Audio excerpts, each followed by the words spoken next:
every single workshop live video has me talking through the process about how to go live. So it's like a common trend.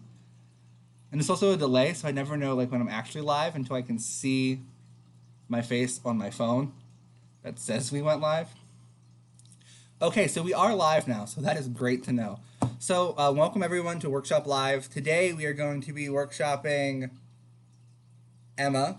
Emma is about a small town girl, and she starts to question herself and becomes very confused when she meets a girl named Zella. So she's trying to work through all of those things with her therapist, her father, her boyfriend Chase, and a support group that her father makes her go to, which is very important. Today, I will be reading the stage directions or anything that's in italics for the actors that are here. And then, do you guys just want to go down and introduce yourselves? We'll start with Emma and go to Zella, Chase, father, therapist. So, Emma, do you want to go ahead and introduce who you are? Hello, my name is Ashlyn Sheehan, and I'll be playing Emma today. Zella? Hi, I'm Quinn Stufbold, and I will be playing Zella. Chase? My name is Charlie Collins, and today I will be playing Chase. Perfect. My name is Caleb Von Camper, and I will be playing Father. And I am Cassidy Frazee, and I am your therapist. Perfect. So the setting for Emma is a town or a city, anywhere really. I like to say small town girl because it brings out the themes a little bit more in the play, but it can really be anywhere that you want. Right now, I like to set a lot of things like in the present because you have a lot of sources to pull from. So the first scene that we have is called "Is Porn Worse Than Kissing Girls?" A metal chair sits center stage. The rest of the stage is empty. The light comes up on Emma as she sits in the chair. She is young, 16 or 17, but suffers from a perpetual baby face. She sits in a way that her body is folding in on itself. Slowly she adjusts her posture. She speaks out as if she is speaking to others in a circle around her. Hi, my name is Emma. I don't actually think that I need to be here. My father thought you guys might be able to help me out. I don't know if I need to be saved, but apparently I don't know what's best for me. My dad overheard me talking to my friends one day, and I mentioned that I was struggling with homosexual thoughts. I mean, just the thoughts, though. I never acted on them. I mean, I've wanted to, more than once. Are we allowed to talk about that sort of thing here? Kissing girls, I mean, I watched porn once. I'm sorry. I don't know why I'm just babbling. Porn must be worse to talk about than kissing girls. Do you think? I should just stop talking now. I am rambling. I know I like boys for sure, and I know that I'm going straight. I'm trying. I was flirting with this boy named Chase. This is probably the first time in a while that I've been in a church. It's a nice place. Does this group meet every week?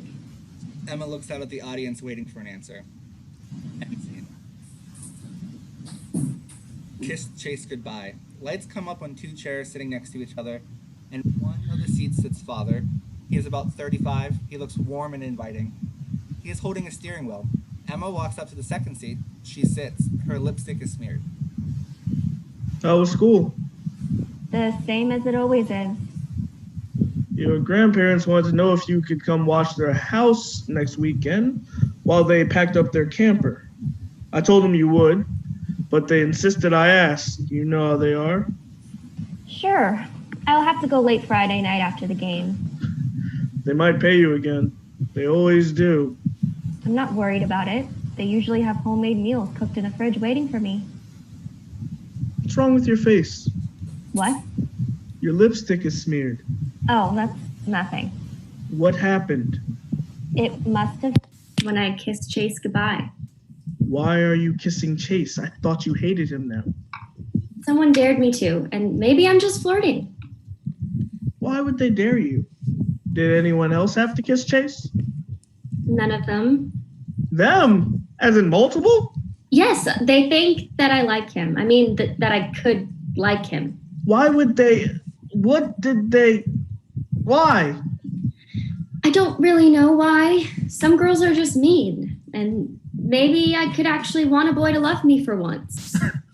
You are too young for boys to love you. Aren't they your friends? People usually aren't assholes without some cause. I forgot the cheer today at practice. You're lying. That is the reason you wanted to know, and I told you. That's a lie, though. Why won't you tell me? I want to help. I'm here to help you. Were they saying anything while you were doing it? Dyke? Dyke? They thought I was gay, so I had to prove them wrong. And why would they think that? Were you doing something? Oh yeah, I was making out with Ashley under the bleachers during cheer practice. No, they just came over and started to fuck with me. I haven't had a boyfriend, and they just think that is a little weird. It isn't weird. You just want to find someone right.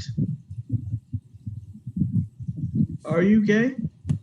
No, Your friends seem to think you are. they don't know how I think. They don't understand how I feel. So you're not gay. No, I don't think so, at least. You don't think so? Why are you upset with me? I'm not upset, just concerned. Who are you talking to? It's no one. You're smiling. You never smile. I do smile from time to time. Who is it? Dad, it's no one, I promise. Are you going to tell me? The light is green. You should go. So, you don't think that you are gay? Dad, I already told you that I wasn't. I can tell that you aren't. I can remember you married Chase in the basement when you were little. How can I forget? And Zac Efron. Used to watch his movies over and over again. Yup, You had a crush on him. even more now. Have you seen him lately? So why'd you say you don't know? Emma, who are you talking to? It is just Chase. Chase? Just forget it. Forget what? The I might be gay thing or the Chase is texting you thing? What the fuck, Dad? Would you stop saying that? I guess I fucking can. Stop! Well, maybe I won't say anything. So Chase? Yes, I thought you hated him. he isn't that bad. He's taking me out tonight. Oh, really? He isn't that bad. You've said that already. Dad, can we just go home? Okay. But be safe. Blackout. Is this what therapy is? The therapist, a middle-aged person, sits in the chair. They hold a legal pad. They are kind. Emma walks in and stands to the left of them, facing the audience. The light comes up. Take a deep breath. Sorry, I've never had a therapist before. I don't know what to do. Breathe. That's a good start.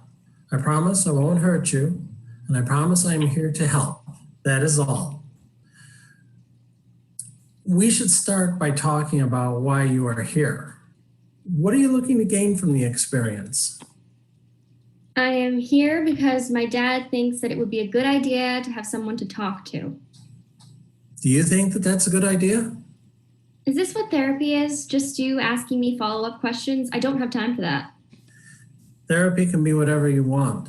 I can keep asking you questions, or we can have a conversation. It's completely up to you. I think that it would be rude if I didn't let you do your job. Not if that's what you actually think, though. What do I want to get out of this? I think that I actually want to understand some of the things that have happened recently. Do you think you can help me with that? What do you want to talk about? I don't know. Your dad mentioned something about a boy named Chase. Do you tell anyone what I tell you? I'm not allowed to. Good. Chase is a boy that I kissed at school. My dad already knows that. Do you want to talk about it? Or do you want to talk about why your dad wants you to talk about it? We don't have to talk about anything if you don't want to. Sometimes when people go through something traumatic, It wasn't traumatic. I would never call the experience traumatic. People have lives that are way harder than mine. Kids don't get to eat at night, or veterans sleep out of the street and turn to drugs because their country turned its back on them. Those things are traumatic. Mine was just stupid teenage nonsense. what kind of stupid teenage nonsense are we talking about? My friends thought that I might have a crush on this girl, so they dared me to make out with Chase. Do you? Do I what? Do you have a crush on a girl? No, I made out with Chase because I wanted to. So they targeted you out of the blue. No reason at all. That is not uncommon, especially at that age. They can be awful, and it is usually to impress friends. They thought I was gay. Are you gay? I don't want to talk about it today. Okay. I think that it might be important that we talk about your mom's death. Can we do that? Emma freezes. A lump in her throat grows. She takes a breath as if ready to speak. Blackout. Introducing Zella. There are two chairs on either side of the stage. Each sits in its own separate pool of light. Emma sits in one. Zella, a girl around Emma's age, sits in the other. Offstage, we hear the voice of a teacher. There is a third chair sitting close to Emma. Halfway through the scene, Chase sits behind Emma. Emma, Here. Zella. Here. Emma looks at Zella. The light flashes on and off. Chase comes out and takes the seat. Emma. Here. Emma spends a long time staring at Zella. Chase puts his arm around Emma. Zella. Here. Chase. Yo. The light flashes off and on. Emma. Zella pulls out a pencil, slouches, and begins to chew on the end of it. Emma watches as if it's the only thing in the world. Chase brings Emma back to reality when he pulls her onto his lap. Emma. Emma. Here. I'm here. Zella. Here. The light flashes off and on. There's a long beat. Emma is trying to not look at Zella. However, she breaks and stares at her. Chase is scrolling on his phone. Emma. Here. Zella. Here. The light fades. Light infrequent. Light comes up on two chairs sitting next to each other. In one of the seats sits Emma, and the other sits her father. Her father holds the steering wheel as if he is driving her home from school.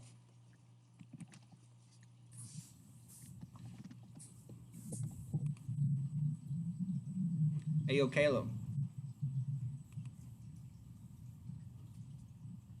Do you want to drive? Huh? Sure. Are you feeling okay? I just want you to be okay. Why wouldn't I be okay? You've been acting weird since we talked about Chase. Dad, can you drive home? I have to take this. Hey, babe. Hi, Chase. I need you to come over tonight. I need help studying. I might be able to come over tonight to study. The light's green, Dad. I've noticed. My parents are gone, and we could stay up late studying. Sounds like a good time. I will see you later. I'm trying, you know. I know. Thank you. How's Chase? Since when do you care? I just want to keep you safe. Thank you. I just think that you aren't making smart choices right now. Can you not try and start shit? I am in a good place right now, and I don't think that this is going to make anything better. I'm not trying to start shit. I'm just trying to open a channel of dialogue. Or whatever the bullshit therapist said. Great. I love you. You know that I'm not gay, right? I'm just scared that you will ruin your life. I don't want you to make any mistakes. I already told you that I wasn't gay. I just need you to be safe. I can go to a nunnery, and then I will spend my days praising the Lord. I can even help starving children in Africa like Mother fucking Teresa. Mother Teresa was a fraud. She publicly bragged about coercing vulnerable people into conversions on their deathbeds. I watched a documentary about it on the History Channel. Jesus Christ. It came on after Ancient Aliens one night. How was school? Did you learn anything today? All the time. Care to share? A kiss stimulates 29 muscles and chemicals that cause relaxation. Women seem to like light and frequent kisses, while men like them more strenuous. And then Chase told me that he would go light and frequent if that's what I wanted. Wonderful. We hear a loud car honking. End scene. Is he trying? Emma is laying on the couch in the therapist's office. She is scrolling on her phone as the therapist steps up. So he is trying. I guess he is trying. What does trying look like to you? I'm just trying to figure out what is actually going on with him. He wants me to have all my answers, and I don't have my answers for him. He thinks that everything can be hashed out over a beer and a fishing pole, but he likes girls. I find girls attractive, but doesn't everyone? I know that I like boys. I am dating Chase. He's cool, I think. I'm trying to figure things out so that my dad will feel some sort of ease. Does this mean that I'm trying too? Do you think you are trying? Do you think that you need to be fixed? I don't need to be fixed. I might just need some guidance or even a hug from time to time. He treats me like I'm fragile. I know that we're both upset that Mom died, but it wouldn't kill him to show some emotions from time to time. Well, how can we tell him that? Emma takes a deep breath and goes to answer. Blackout. Open and honest. There's a chair sitting center stage. Emma sits in it as she had done at the beginning and addresses Chase via video chat. She holds a Starbucks cup filled with coffee that she sips when she is struggling to get the words out. I was asked to talk about the feelings that I'm struggling with. I've just always been on the straight path. Everything in my life is straight. Straight hair, straight A's, straight on the path to my dreams. I make a point to be on time, and I don't black out at parties. I was adopted, and my father spoiled me rotten after my mother passed away. I think he believes that I am rebelling since then, but I'm just coping. I remember the day it all started. Pretty girl walked by my locker and my heart fluttered, and I didn't say anything because that would ruin the persona that I was trying to give to the world. But I guess that everyone here has experienced that. She just kept coming up into my daily life now. I never noticed her in my classes before, and it just happens that she lives 2 blocks away. My brain doesn't let me forget every time that I've seen her. I feel like blacking out from joy when she walks by. It's just easier to deny the truth than live a normal life. What is normal anyway? Do you pray about it? Life for deliverance or forgiveness? Do you want my honest answer? Always. I appreciate that you're open and honest. I am sort of upset. I won't lie. But I am here for you. Do you want me to come over and talk about it? Really? You aren't just going to break up with me? Do I seem like the kind of guy that would do that? Sometimes, yes. Come over. End scene. Romanticism. 2 metal chairs sit on opposite sides of the stage, both illuminated with small circles of light. As the scene progresses, the circles grow to contain each other. Emma sits on one chair, Zella in the other. They both hold a notebook and a pen in their hand. They write. Zella freezes, looks over at Emma. Zella begins to tap her pencil very loudly, trying to get Emma's attention. When that doesn't, Zella starts to fake Finally, she stomps her foot very loudly, and Emma looks over. What? 6. 6. I can't. 6. Do you know what 6 is? Yes, I know what it is. Well, What? No. Why are you. Did I say something? Stop being a bitch. I don't want to. I'm not. What the fuck? Just do it. I don't want to have sex with you. That is wonderful to know. I don't want to have sex with you either. Will you tell me the answer to number 6 now? Oh my God. I didn't hear you. I thought you said. I'm sorry. I didn't mean. I need to go to the bathroom. I need to go because I need to. Just because I need to go. You know? It's romanticism. Huh? 6. Romanticism. Cool. Thanks. Don't you have to go to the bathroom or something? Oh, yeah. That is something I have to do. I'm going to do that thing that I need to do. Don't mention it. A brief moment of reflection for Zella before she writes, blackout. Romanticism Part 2. A small circular light fills the center of the stage. In the middle of that sits Zella and Emma back to back, touching, leaning up against each other, but unaware that the other is there. Emma's phone beeps with a notification. Emma picks it up and reads it. As she reads, Zella speaks. The girls type and talk throughout the scene. The energy should be directed into the phone as if that was their scene partner. If you didn't want to have sex with me, you could have told me. I wouldn't have tried so hard. Jesus, I was hoping you wouldn't bring that up. Dang. I just thought that you seemed like you'd be a fun person to make fun of. Consider it forgotten. I mean, I know I would probably be all you think about every time you see me. You're just going to think about me, not wanting to fuck you, and I might have a pretty vast knowledge of romantic literature. I have to say that you are right. I am always going to think about the great sex we could be having. Really? I would be down to fuck any day. Really? Has anyone mentioned what happened? Of course. You are smoking hot. Oh, I've told everyone that you are the only person that won't have sex with me. Are you fucking kidding me? I think that we are going to run a special on it tomorrow. Not going to drop any names, but like run a poll of people that won't have sex with me. So I just wanted to get the inside scoop from the prude herself first. Fuck you. Oh, so you have a change of heart?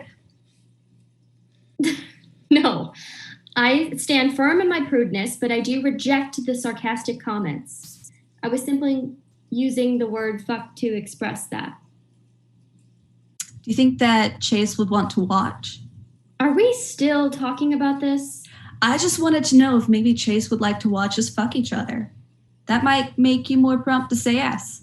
Do anything for him. Oh my God. What? Too much? No, I mean, yes. I am mostly concerned with the fact that you won't leave the whole I don't want to have sex with you thing alone. It was a simple miscommunication. Yes, but it was funny. Not for me. True, it must have been awful for you. Especially the whole being sick thing. How was vomiting anyway? Oh, I didn't need to. I just really wanted to leave. How can I convince you to just let this go and not tell anyone or bring it up or anything ever again? I will do anything. Have sex with me. I feel like I should emphasize that was a joke. I had assumed. I am going to fail my bio test next week. So? Help me pass. I'm not that good at bio. You're better than me, I can tell you that. You actually pay attention when Ms. Long is talking. If I get a B or higher, I will always remember you as the kid that helped me pass, and not the kid with the vomiting issue and doesn't want to sleep with me. Deal? Sure, I guess. I'll help. I can't promise a B. I'm not a miracle worker. Emma sets her phone down on her bed and tries to ignore it. It buzzes. She picks it up and smiles. As she looks at it, the light fades and the screen illuminates her face in the darkness. She starts to type something, then finally sets her phone down, blackout. Happiness. 2 metal folding chairs sit on stage, turned in a bit so they face each other. In one sits therapist, and the other sits Emma. I think, for me at least, I don't need to actually know. Like, if I like boys, which I'm pretty sure I do, then this is all just a non issue. I would just do that. I would just do that, you know? The easier, simple thing. I am dating Chase right now. Everyone is happy. Well, almost everyone, I guess. Why do you care if everyone is happy? I think that everyone wants to be happy. That seems like a pretty obvious thing. And do you feel like it is your duty to assure that? That is not what I meant. I just wanted to clarify. My father, my friends, my family. I don't know what they would say or if they would even like me anymore. What if they don't like me anymore? Why do you think they wouldn't like you anymore? They're all like in their own little worlds and like what they like and think that the Lord created everyone the same way. It's ridiculous. And once again, do you think you have a duty to assure that? I already told you that I didn't mean it that way. You said that, but you keep telling me things that make me think differently. Do they like you now? I guess they do. So if they like you now, why wouldn't they like you? I think that they will only like a part of me, the part of me that they already like. How would Chase feel about this? I don't know. I think that he would be fine with it. He seems to be a good boy. Chase knows what he wants in life and can figure it out if something changes. He's going to be fine. What is your plan with him? I do really like him. I just worry that he will only like the part of me that he is dating, not the part of me that is hiding. I can't speak about other people's feelings, and I can't imagine what they'll do or say, but I can help you with your feelings. And that is what I am interested in knowing. How do you feel? What are you trying to get out of this? Not what your father, Chase, or your friends want, but what do you want? Emma takes a deep breath as if she's going to speak. Blackout. Dreams. There's a metal folding chair that sits in the center of the stage. Emma sits in it, staring out at the audience. They share energy for a moment. Emma addresses the audience directly, as if they are members of the same support group.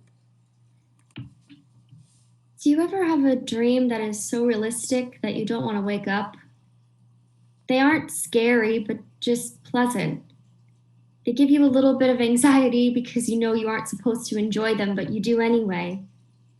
This has been my nights ever since I saw her passing me in the hallway. I Googled dreams once, and it turns out that they're your subconscious thoughts coming to life. So if I dream about her, is it my fault?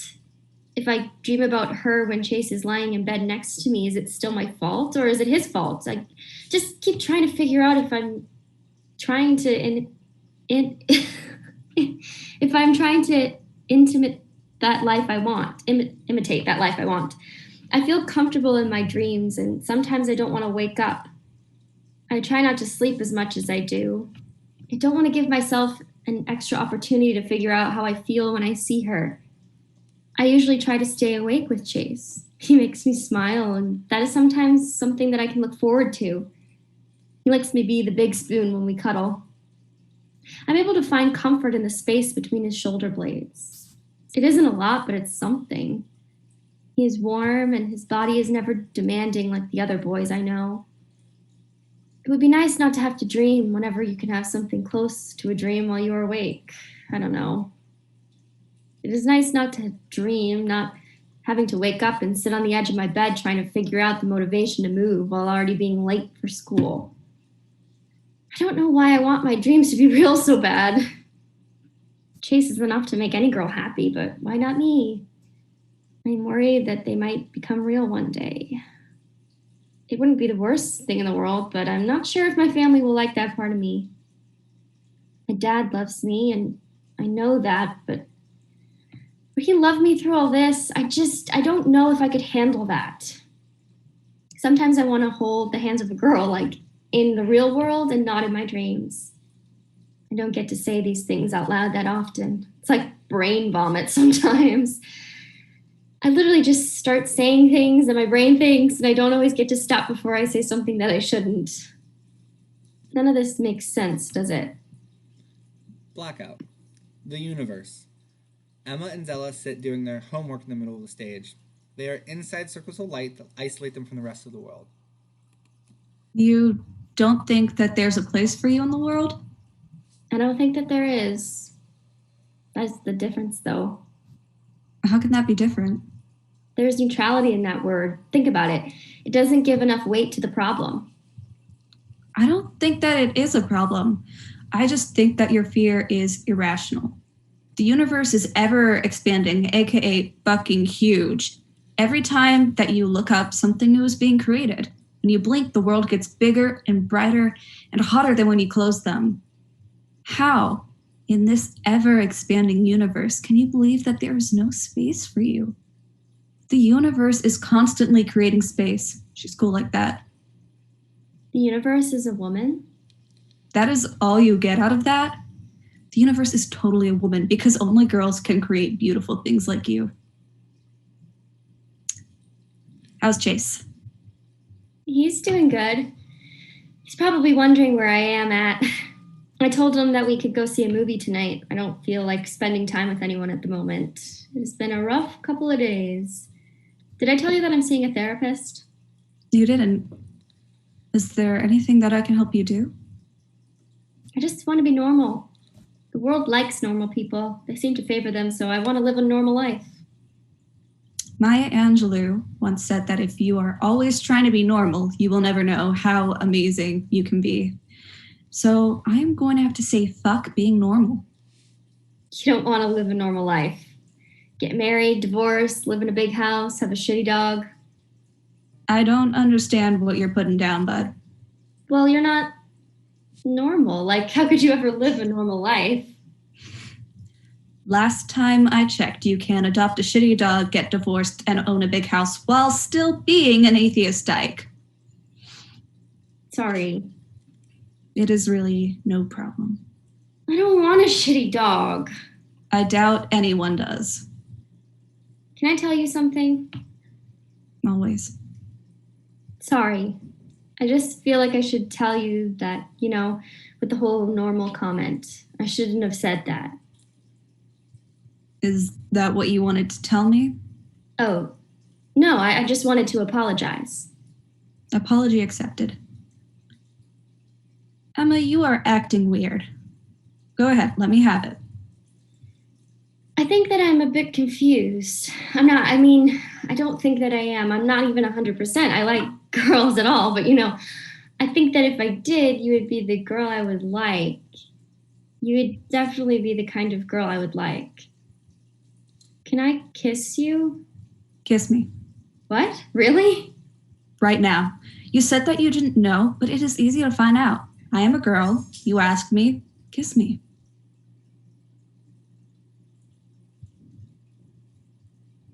So?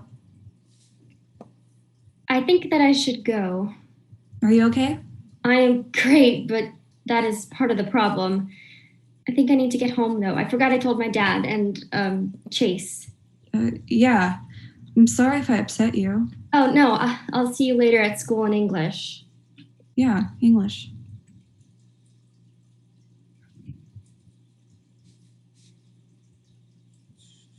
Fuck.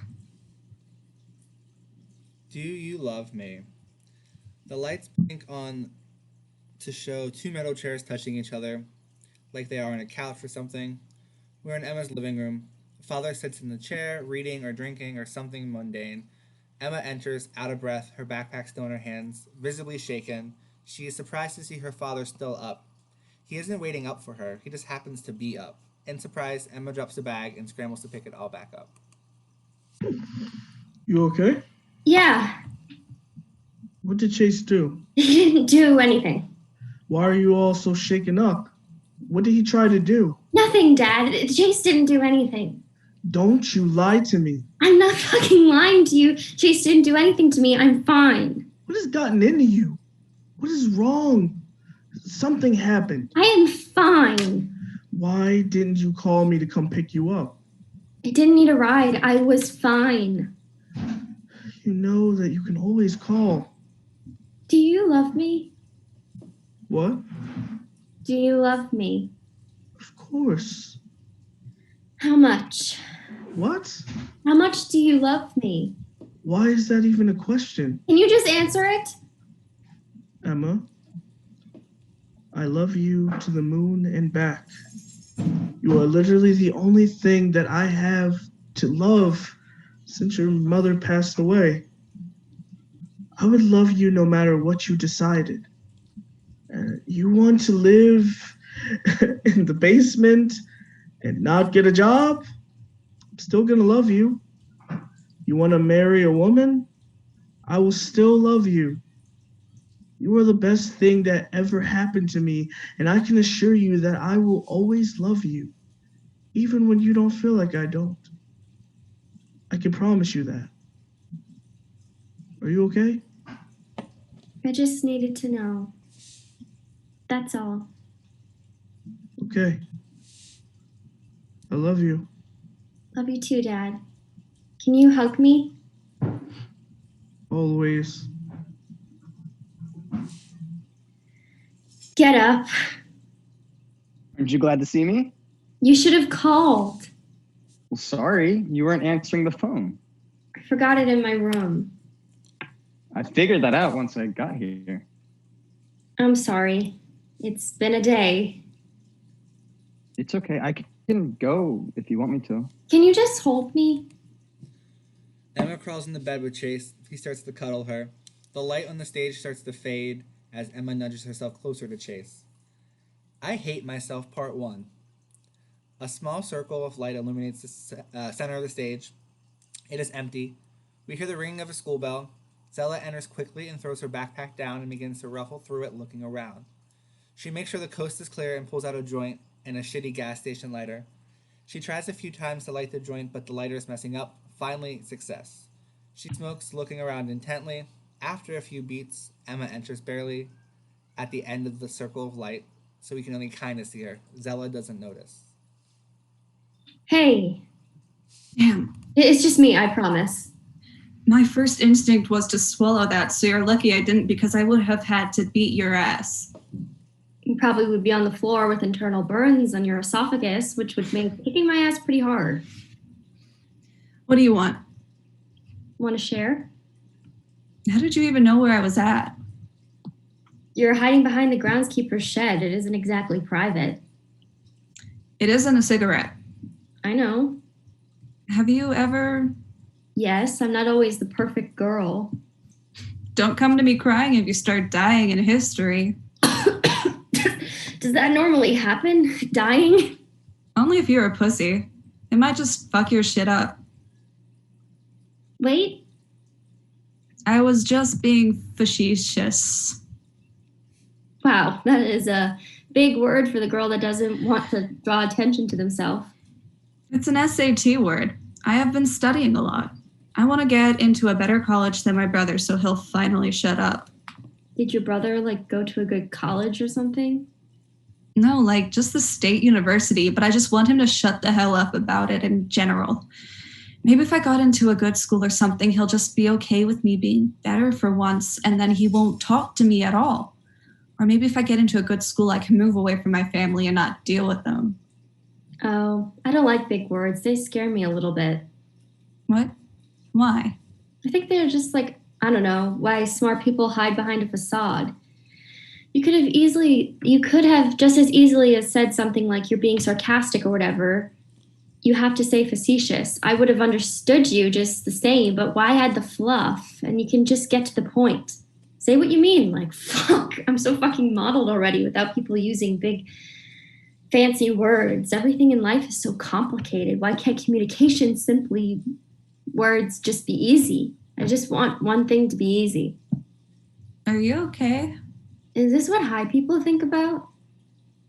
Sorry. I hate myself for doing that. Why? I shouldn't have kissed you that day. What do you mean? I asked you. Shit. What? I don't think that I should have kissed you. I'm the worst person in the world, and I totally used that word to make yourself seem smarter and maybe distance myself from you or just a little bit, and I think I smoked way too much.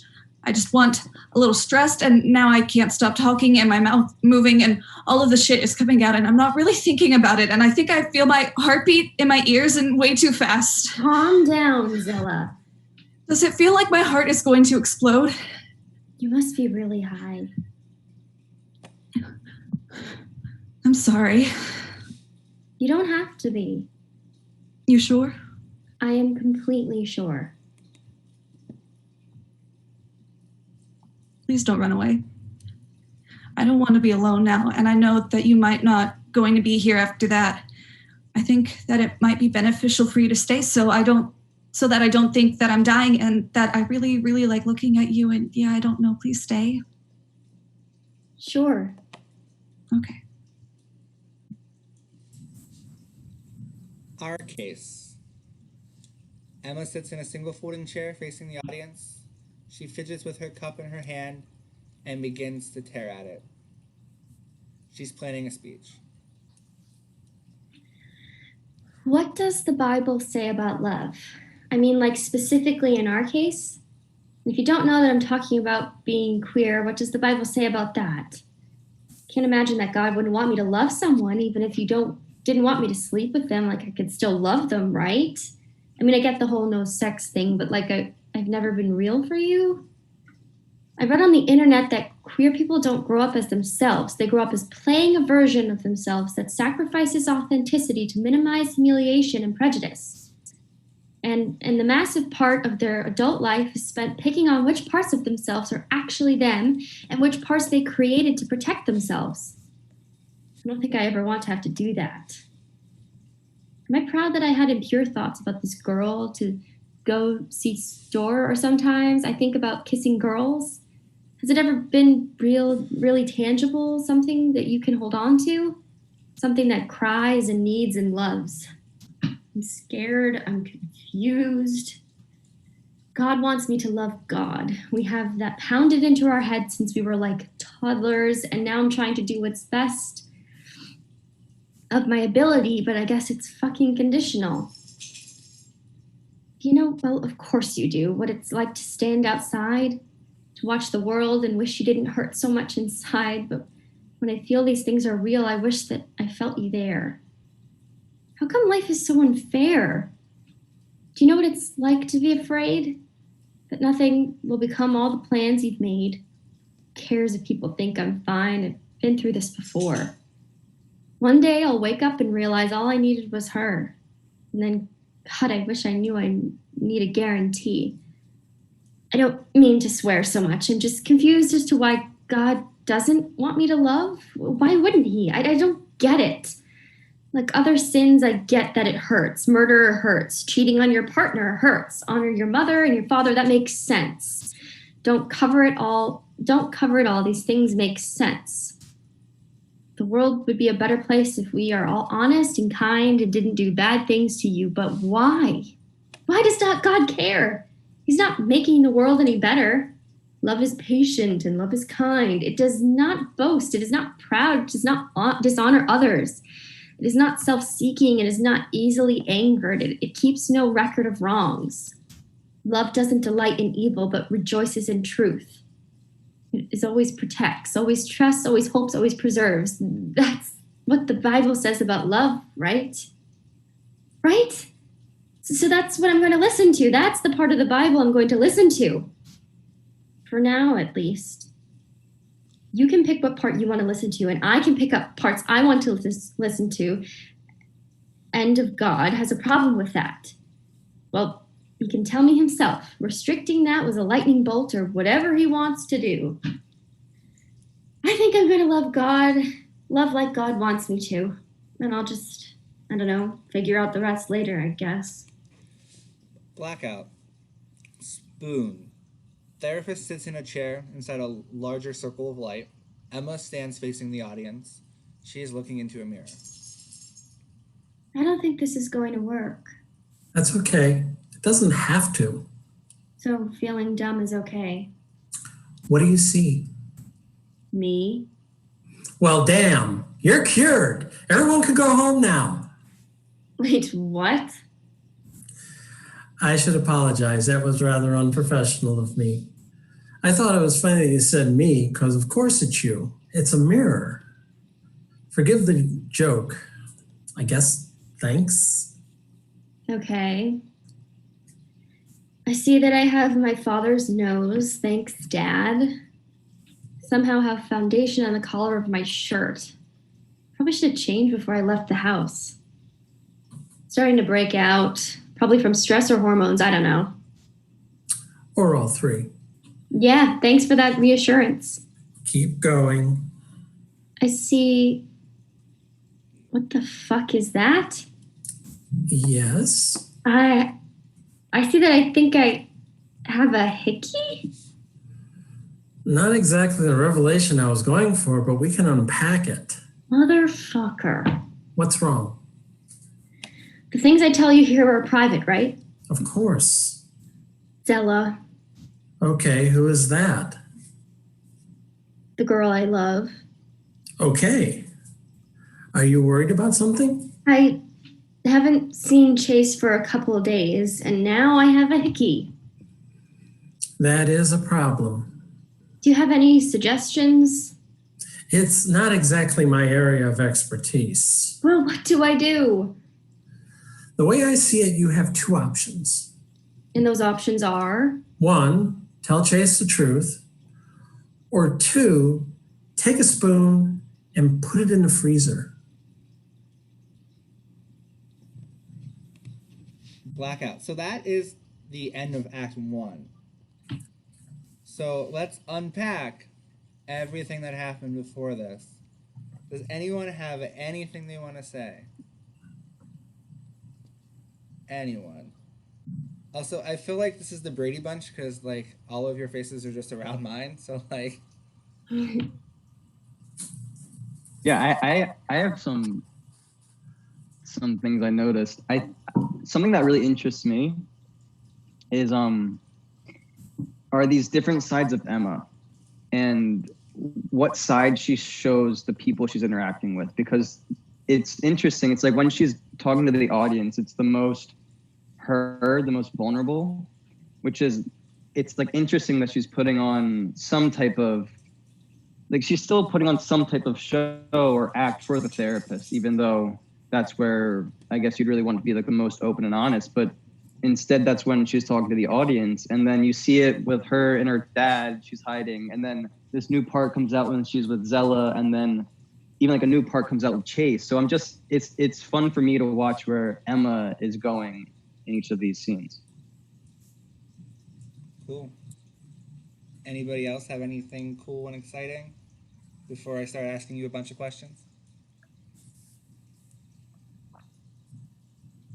I think the one thing that I'm really noticing is when Emma is talking to everyone and unpacking these feelings and almost this, it's almost like an internalized homophobia that she is dealing with. I think that the thought process of figuring out her sexuality is very much in line with what that process looks like. I think you've done a really good job in capturing that inner monologue.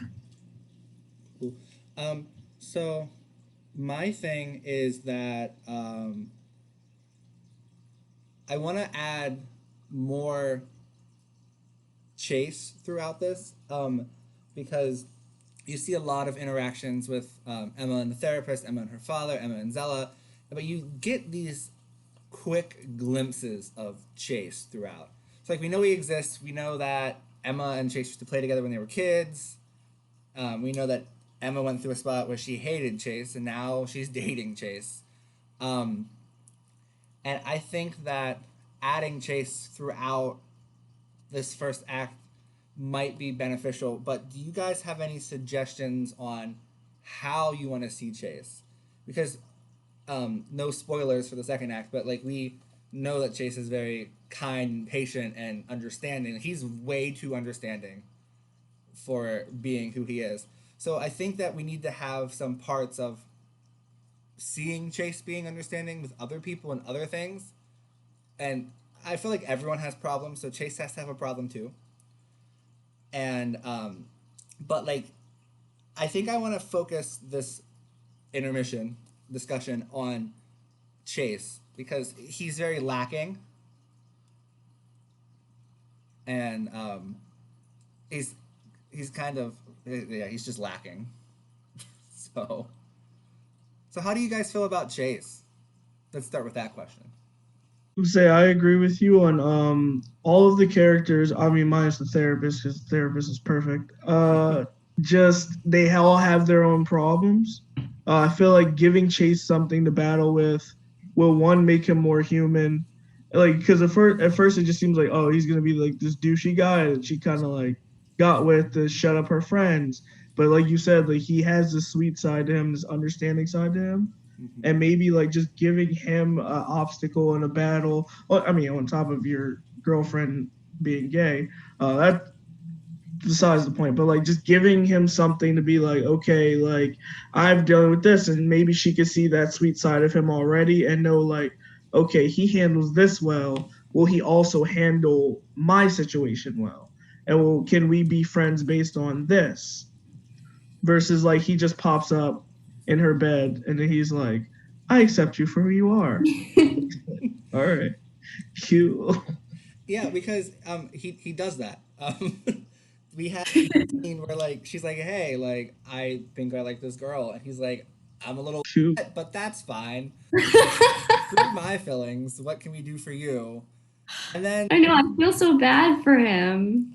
yeah, and then she's like, and then Emma's in the woods like kissing Zella, and she comes back. Chase is just in her bed, and she's like, let's just cuddle, and he's like, that makes sense to me. Like That's why wouldn't we totally just cuddle fine. right now. So, And she's cool with it too. She's just like, yeah, let's cuddle. Oh, by the way, I was making out with Zella. yeah, I need a chaser. also like did like Chase like climb in the window? Did like Dad let him in? Like how'd Chase just end up in her bedroom? Like those are Oh, I'm sure he climbed up. Yeah, right. Help. like what? Why? How? Also, is this how teenagers actually act? Because I don't know. Also, were you drinking when you wrote this? Yes. Also, any typos that you see in this is because I use the talk to text function. So, because I just feel like talk to text lets the words, the sentences be more like natural. Yeah. Because I don't talk like I try to use a lot of contractions instead of being like cannot say can, because I don't talk and say cannot. So I use the type to text, which also makes for very funny typos if you look through that. Let's talk about Chase and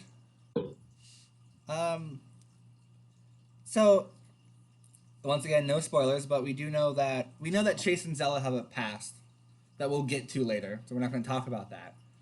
And we know that Chase and the father have a working relationship.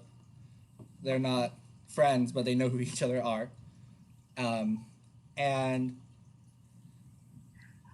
it seems like every character is connected to every other character. Because, like, the dad, like, leaves off little blips. So, like, that's what the therapist said. So the dad's seeing the same therapist. So, like, we can kind of make those connections. Who knows if Zella's seeing a therapist? It seems like Zella should probably use a therapist. So, and I think we get the clue in the second act. There's only, like, 2 therapists in this whole town. So, chances are. But what kind of problems should Chase have? I think kind of in conjunction with this question and also to what we were talking about earlier, the one moment where we see Chase really feeling his own emotion is when he tells Emma that he's kind of upset, and then he's like, but I'm here for you. And I think that could be a moment that you expand upon to really delve into what Chase is feeling, him trying to work through those feelings and understand.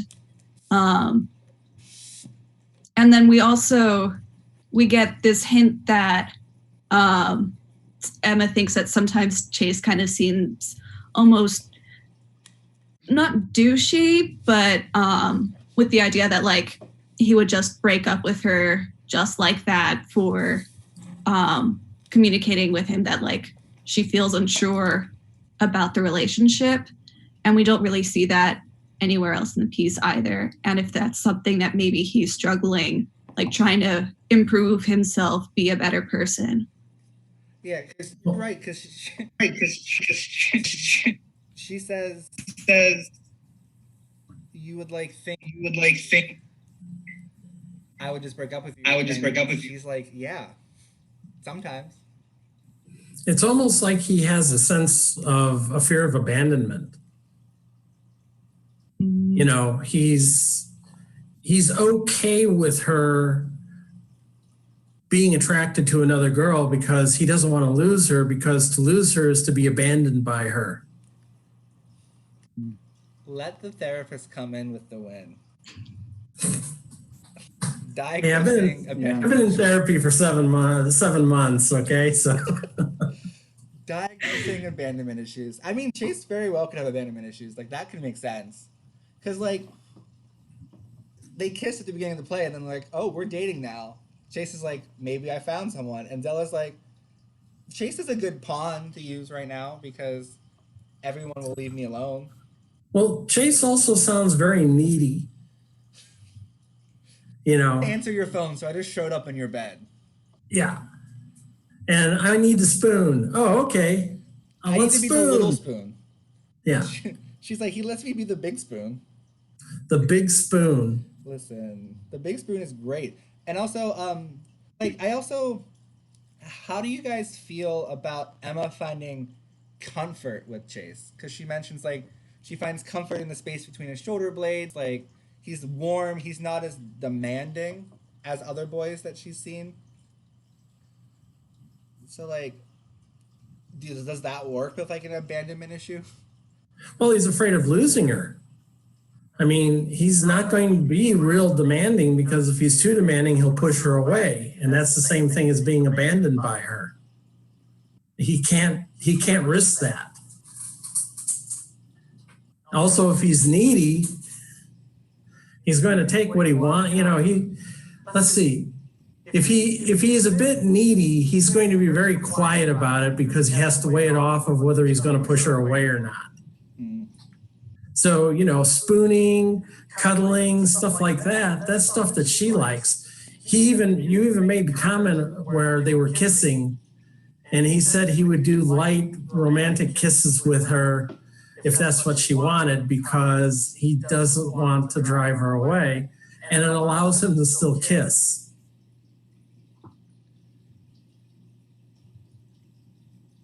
I think there's a good point. I think there's also a good element of establishing that this is, like, there is an element of good in this relationship that Emma and Chase have, because a very important part of a relationship is feeling comfortable with each other, feeling like you're safe, or like that's someone that you can talk to and trust. And that is something that we see in their relationship is really important to the story. Exactly, yeah. Because no spoilers, but that's also very important in the second part of the show. And then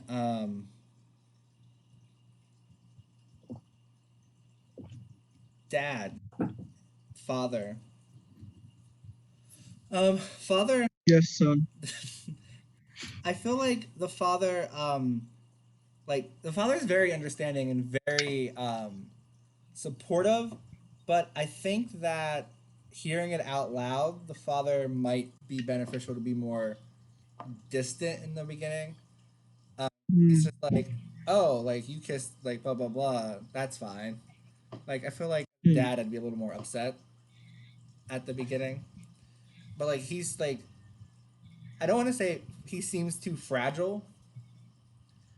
But, like, she mentions that, like, he doesn't hug her, but, like, that's the only kind of version that we get of Dad. Like I feel like Dad might need to be a little more upset, a little more like reclusive. I feel yeah. I was saying I feel it needs to maybe there could be some more distance established. So then when you do get to the "Do you love me" part, like it's like a legit question, you know, like even the initial part in the car, it was like very jokey, it was very light, like, who? Like you were with him? I thought you hated him. Oh, like it still felt like dad, but like it felt like a dad she could talk to versus like if he was just very walled up and sheltered to the point where it is like, do you love me? Like we talk and I feel like you could, but I don't know. Yeah, because he doesn't seem like a dad whose like spouse just died. We don't know how long ago, Yeah. but like Dad's probably a little hurt. Dad's probably a little like slacking off on dadly duties because he's mourning. Yeah. And you say it like she's the only thing that he has to love because the mom passed away. Yeah. So just imagine like he's probably works, comes home, and spends all his day waiting for her to come home. And she goes to bed, he's by himself again. Then she goes to school, he's by himself again. It's just kind of this cycle of him versus like the world, and all he has is his daughter. And then now she's getting distant because she's trying to figure out her own stuff. And now it's like, well, can you tell me at least what's going on? And she's like, no, Dad. Fuck you, Dad. It's like, what? I have nothing else. I don't know. Like enter all new metal songs from the early 2000s. What's going on? I don't know. Like, yeah, it's just, yeah, because that part when he finally does like have that conversation with her as reassurance, I feel like it's like release for both of them because he has been bottling it up. Like, I do love you. You're all I care about. You can do whatever you want in life. Like, just let me in because you're all I have left. Like, versus just being like, yeah, you know, you I kind of like you. You I You're my daughter. I'm obliged to take care of you and feed you. I thought you were gonna start quoting fences there for a second. I was like, this is not a fences situation. Boy, I don't got to like I ain't you. gots to like you. Yeah. Anyway, anywho, are there any more things from Act 1? Is Emma adopted or not? Emma is adopted. Okay, so how does she know she has her dad's nose? That's a great question. Thanks for pointing that out. Emma is adopted, so that probably doesn't make any sense. Let's make that check there. Okay, yeah, so Emma is adopted. T-dubs. Any other discrepancies that we've found? No? Great. Also, I guess, what kind of teenager leaves their phone in their room? One who's out making out with her girlfriend doesn't want to be interrupted. Yeah, because Zella obviously has her phone, but like, where's the other phone?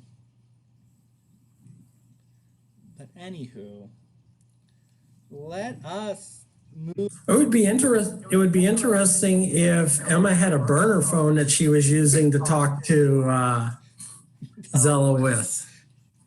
That way she wouldn't have to worry about anyone checking her phone for messages. Emma went to the Dollar Tree and bought a track phone. Why not? To text her secret girlfriend. My curiosity phone. No one touch it. That would explain why she doesn't have her phone with her. She has her fake phone with her. Yeah, she has her burner with her. She has her booty phone with her. It's my booty call phone. That her therapist buys. Anywho. Oh, this has turned to a whole other plane.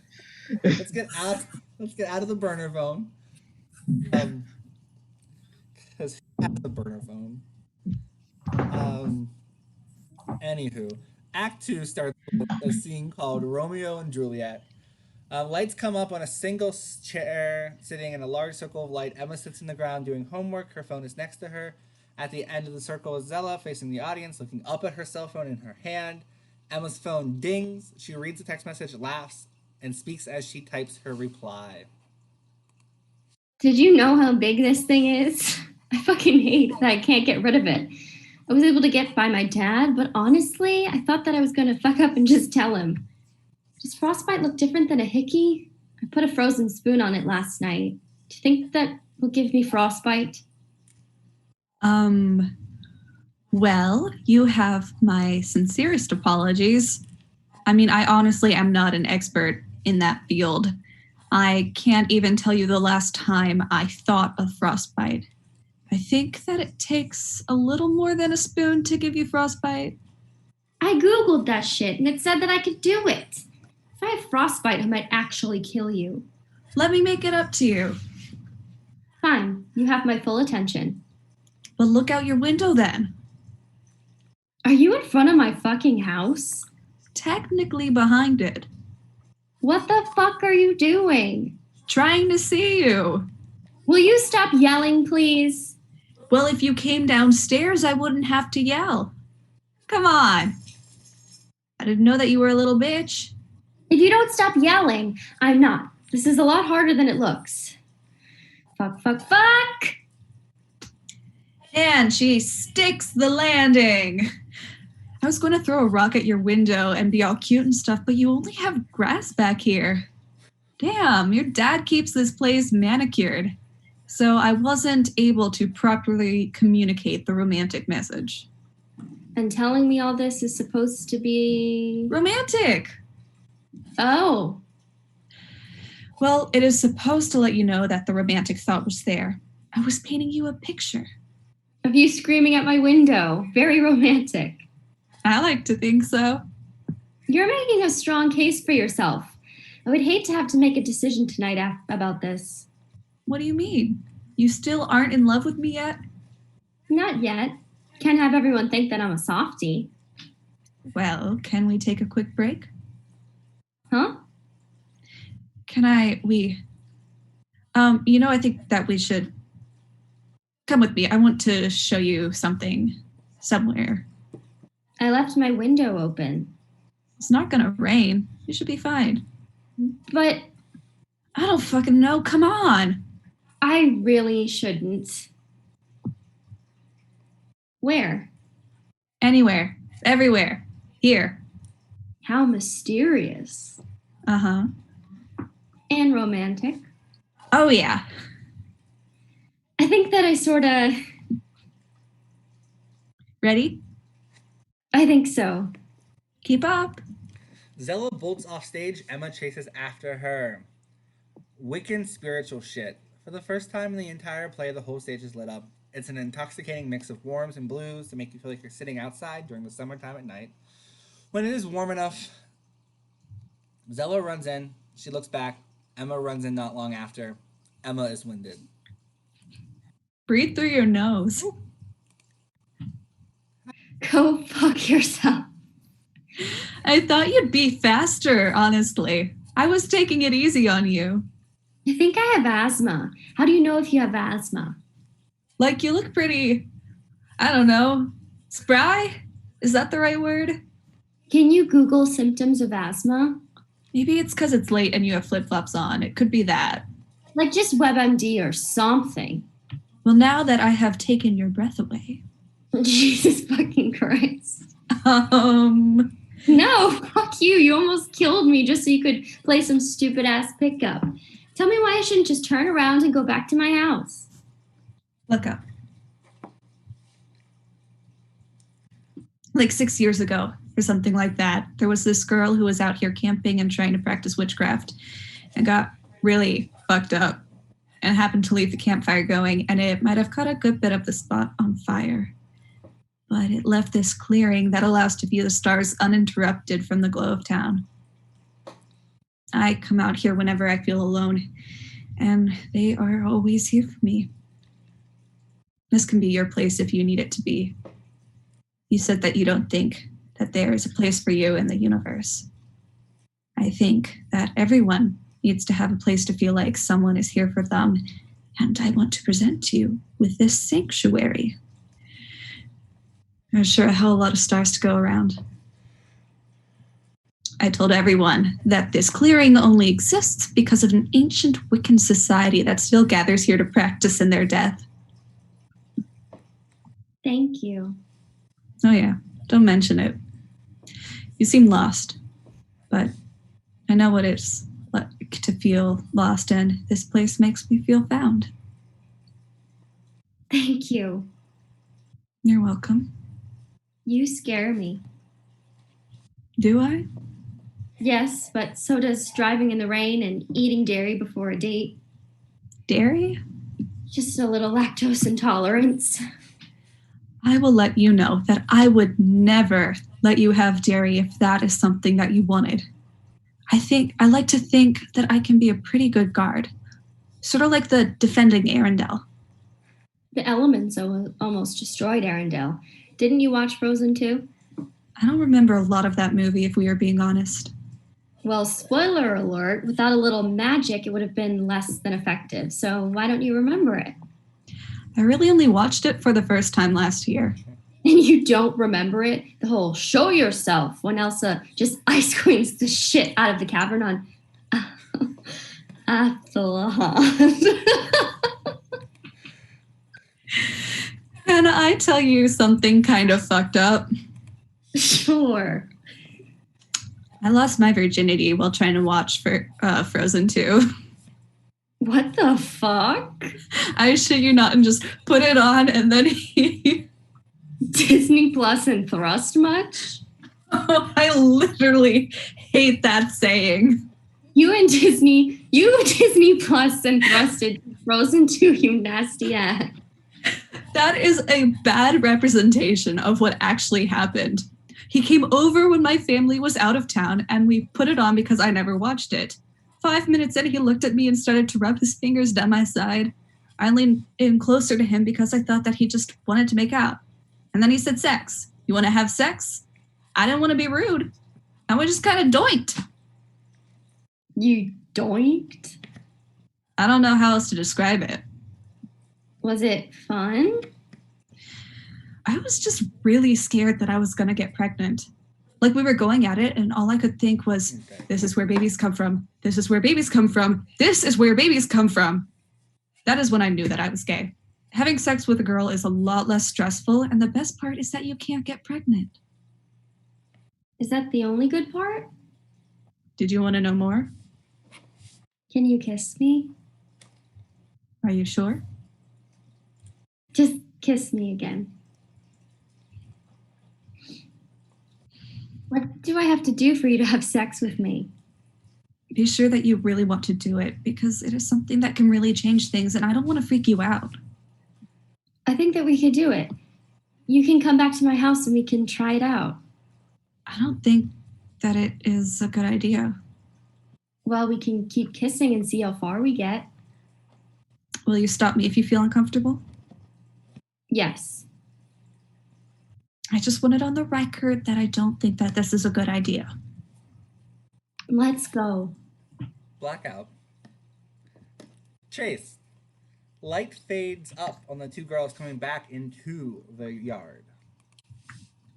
I just need to make sure that this is something that you wanted to do. Would you just take my word for it? Emma, Fuck. Hey, Chase. How are you doing this fine evening? did you steal my girlfriend to do some magic in the woods? We were trying to make your dick bigger. I heard from some others that it doesn't really do the job. Screw you. Wishful thinking. Guys, stop. I will be going now. Hope that spell works out well for you. Rain check? For sure. What are you doing here? We were supposed to be going on a date tonight. Where have you been? I went on a run. In flip-flops? It was more of a slight jog. Since when do you jog? I need to clear my head. Of what? Nothing really. I just... You could have fucking called me. I would understand. Do you think that you would fucking understand the thoughts going through my mind? It must be something fucked up if you won't tell me. Oh my God. What? You wouldn't even begin to understand. What is it? Never mind. I want to be able to help you. If you really wanted to help me, you would just leave. I see that you're hanging out with Zella. She's helping me understand some of the weird shit going on in my life. You know that she's a lesbian. Yeah, I think that she's coming on to you. I know. Are you ready to tell me what's wrong? Can you promise me something? Anything. I need you to promise me that you won't leave if I tell you. I'll need someone to stay with me tonight. Promise. Are you sure you really want to know what's going on? Please. I think I'm gay. Okay. This gay thing has me so fucked up that sometimes I want to die. My whole insides are twisting and turning, and sometimes they twist and turn so much that I think it would be easier to die if I just went to bed and didn't wake up. That is what's going on. But that is not the only reason that I went for a jog with Zella. Jogging is simple. You start at a point A and go to point B. That's it. You just fucking run. Nothing else matters. Nothing else is real. Just point A and point B. Okay. Say something else other than okay. Do you want me to talk to you as your boyfriend or your supportive friend? Does this choice really affect the answer? Not really. Then go for it. I know that when we started dating, you did it because your friends were talking shit about you. But since then, I found out that you are a smart and independent woman and that you know yourself pretty well.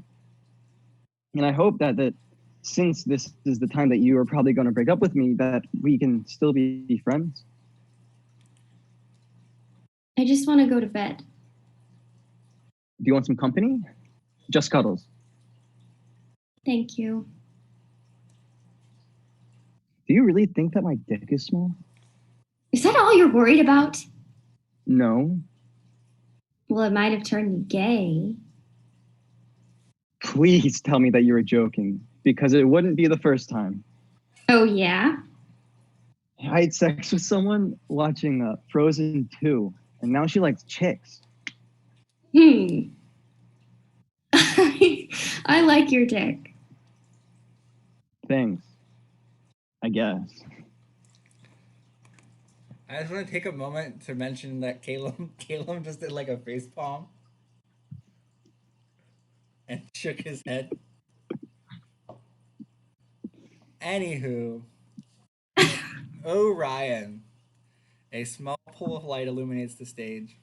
Everything from Emma's room before she left us back, the homework on the ground in the single chair. Emma comes in moments after the previous scene broken. She takes off her shirt and pants like she's getting ready for bed. This should be hard. Everything is hard right now. Breathing is hard. Thinking is hard. Being is hard. Chase follows in shortly after. Emma walks into her bathroom and Chase lays on the bed. Are you happy? Do you like this? I have some questions for you. So if you're planning on going Old Testament anytime soon, I could really use a beating bush. Why me? This is something I can't handle. I know that you only give us things that we can handle, but this is something that I cannot handle. This is too much. I don't know what you want me to do. Sometimes I hate you for this, for all of this mess. First, you took my mother. We were actually getting somewhere. My family was happy. But no one can be happy with you around them, can they? How can you just sit up there with all of this fucked up shit going on down here? Is this what you want from me? Are you even listening to me? I can't do this. Dear Heavenly Father, thank you for blessing me with today. Our Father in heaven, hallowed be your name. Your kingdom come, your will be done on earth as it is in heaven. Give us this day our daily bread and forgive us our debts, as we have also forgiven our debtors. And let us not into temptation, but deliver us from evil.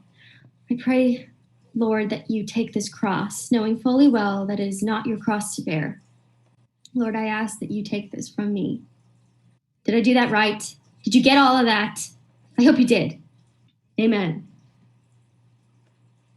You are cuter than any star, even Orion, and he's a warrior, just in case you were wondering. Emma, are you okay? Black. I don't think I need you. Emma's with her therapist. You said that I should always be honest with you. Be counterproductive to lie to your therapist. I don't think I need you anymore. Okay. Do you want to unpack that? It was your job to make me straight, or at least help me figure out how to be straight. And I think that it worked. I think that you have really helped me. Thank you for that. It wasn't my job to make you anything. I want to emphasize that. Well, I mean, you helped me unpack a lot of things and discover things about myself. I'm done discovering. I know I am good now. What does this look like to you? Being straight or not meeting anymore? Either or. I think that being straight looks easier. Easier than the last couple of months have been. I mean, I know I like boys, I think, so that's that. Why muddy the world up? Now everything goes back to normal, forever, just like it was always supposed to be. So this is what you've been working towards, getting things back to where they were, where you think they're supposed to be? Yeah, I guess. I feel like my end game was always to get back to a place that I felt comfortable looking myself in the mirror. And do you think that things are right now? Things feel different, and I think that this is good. I mean, I am working toward a good, and the work that I am doing is changing things. Okay. And I just think that I have enough with you. I don't want to waste your time. You've gotten me so far, and I think I can do it on my own, alone. I'm glad to hear that. My job is to help you find tools to successfully navigate your life. If you think that I've done that, then I've done my job. I'm going to miss talking to you. I like you a lot. I will miss talking to you as well. You have my card. You can call me anytime. You can get that if you need to. Oh, no, it's fine. Hey, I hope you're not dead. That wasn't funny.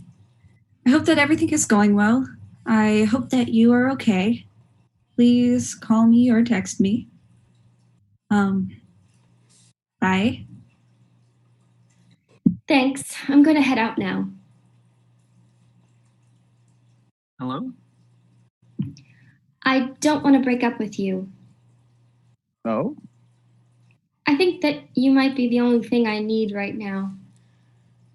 Are you sure? Come over. Blackout. I'm not like you. Emma sits all the way back in her chair, illuminated in a circle of light. She fidgets with her hands, takes a deep breath, and leans forward. She addresses the audience as if they are members of the support group. I don't think I'm like you. Gay. I mean, I don't belong here. For a minute, I thought I might be, but I'm not, and I feel like I gotta be honest with you guys. I'm not judging you guys or anything. Please don't think that is what I'm doing. I've spent so much time with you guys. I thought y'all deserved to know. I wasn't lying with all that stuff I said either. I was really going through all that, but now I'm on the other side. All of that shit just feels like a dream now, a bad dream. It doesn't feel real. Probably because I don't think it was. I mean, of course it was real, like it happened, I was there, but I don't feel like it all feels fuzzy when I think back on it. Like I was in a haze. I don't feel fuzzy anymore. I don't feel free. Don't think I'm saying that I'm free. I mean, okay, in a sense I am free. I think that I'm not like you guys. I don't think I ever was. I think I was fuzzy, confused maybe. even though that word sounds so stereotypical. But I think it fits. Confused, hazy, unhappy. Unhappy. I'm gonna go. I think that this is what's best for everyone. I don't want to stay because I don't want to. I don't want to stay because I'm not like you, and I don't think it is right for me to stay if I am. Thank you guys. Thanks. Goodbye. Forever. Goodbye. I don't know why I said forever. In hindsight, that felt really melodramatic. Okay, goodbye, for real. Thanks. Goodbye. Okay, but tell me this picture isn't you. Intense emotion. The lights come up on Emma sitting in her room. She has papers scattered everywhere. The place is a mess, and she's in the middle of the papers. There's a bottle of rum sitting with her. She puts in her headphones, and we get a glimpse of what she's listening to.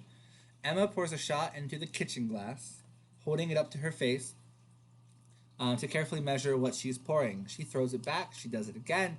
She picks up a piece of paper off the ground and reads aloud slowly. The music is still present, but quiet.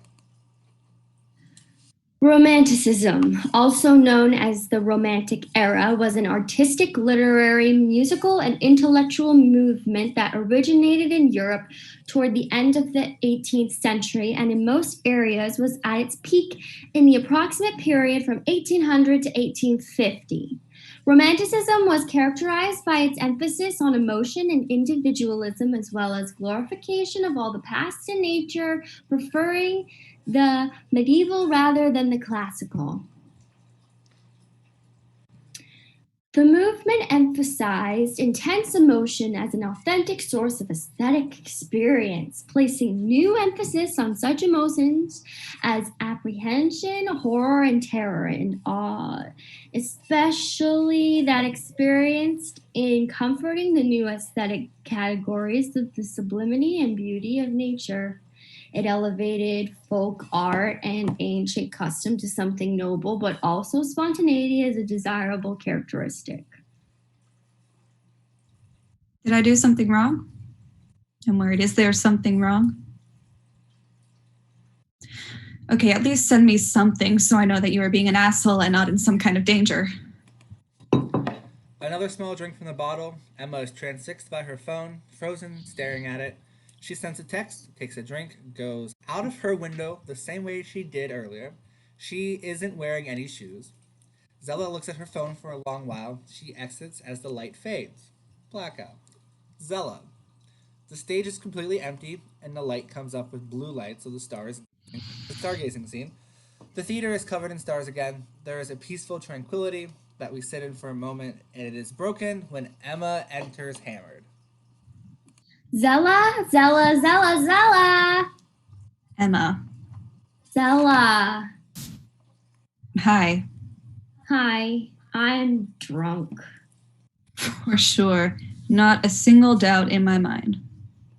My dad keeps a special bottle of rum. He doesn't think that I know about it, but I thought that getting buzzed would help me study better. I don't think that it worked out. Thank you for coming.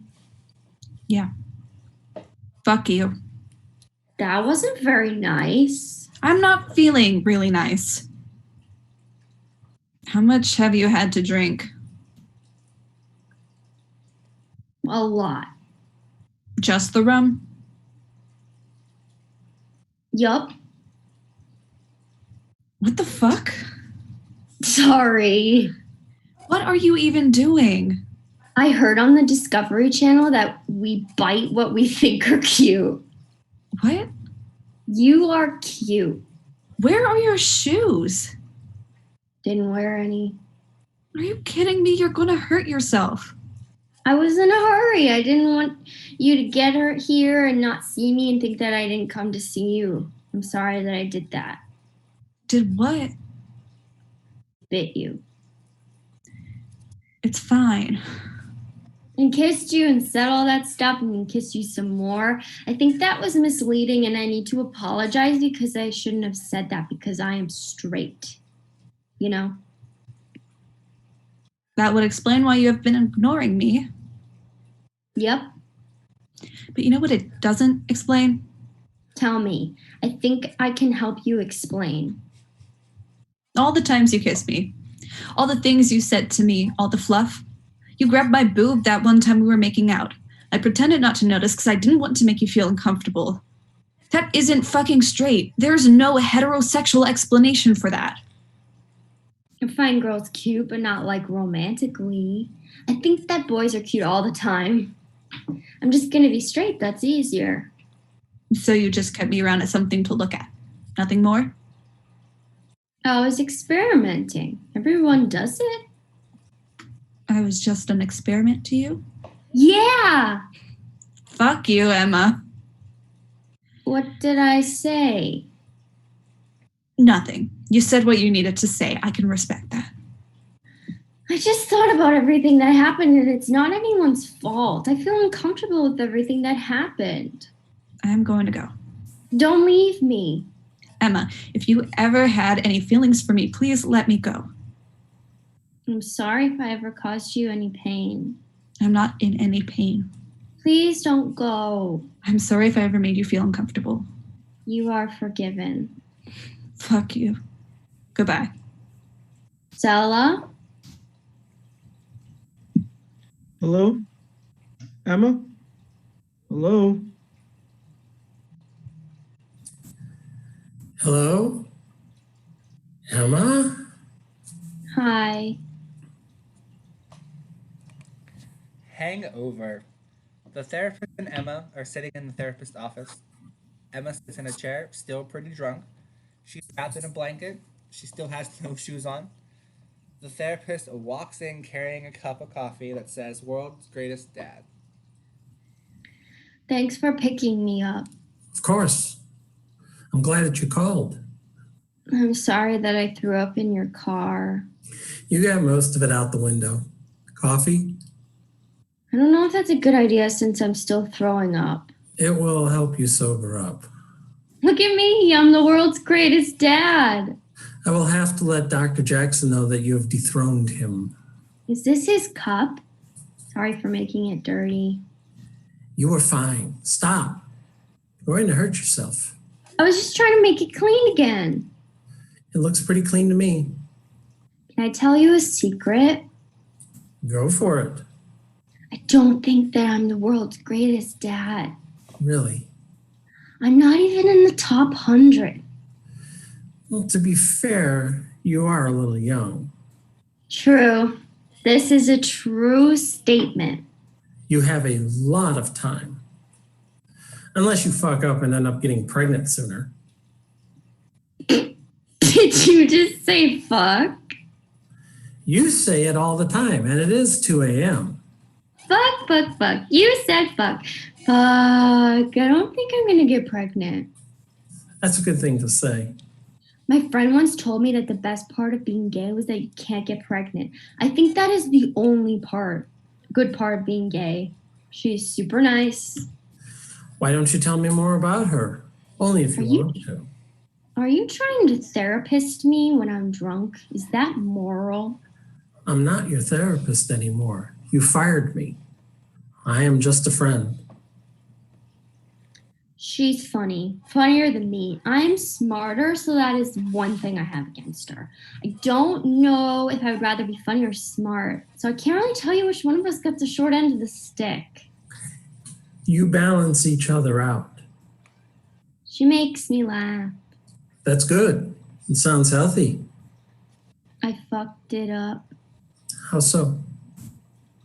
Penises scare me, I think. What? Not in a gross way. I understand the appeal, but the thought of it, penising, just, Yes. I fucked it up. I fucked everything in my life. And you are going to overcome it. How many times have you fucked up? 43. And I think you're doing pretty good for yourself. I am. So that means I have like 40 fuck ups left. Guess so. I think that I make my dad cry. I think that he needs a therapist. Does he now? He has a lot of shit to unpack. Well, I know a few. Can I tell you a secret? Sure. Blackout. Worry. A circle of light shows two chairs touching. Father and Chase are sitting there. They have been waiting for Emma to come home. Oh, thank God. Hi. Where have you been? You smell like a sewer. I feel like a sewer. Why didn't you come home? Call. Anything. Didn't want to. Thought you had a choice? You had me worried. Chase, I think you should go home. I think that Emma and I need to have a conversation. I will call you tomorrow. Explain. You think that I have choice in a lot of things that I don't. What the hell? Can I just go to bed? We can fight when I'm sober. We aren't fighting. I don't give a shit if you're hungover. We are going to talk about this. Sit. Who gave you the hickey the other day? You saw that. Oh, I don't miss much. I know it wasn't Chase because he would be dead by now. I'm not sure if you want to know. Emma, you know that I love you, right? I know. Was it that girl? You really don't miss anything. I'm not attacking you. I just want to know.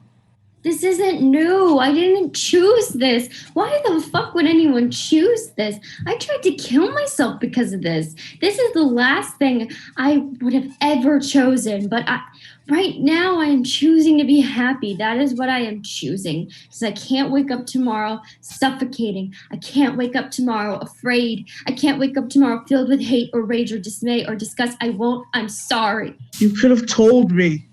Told you what? You wanted to die.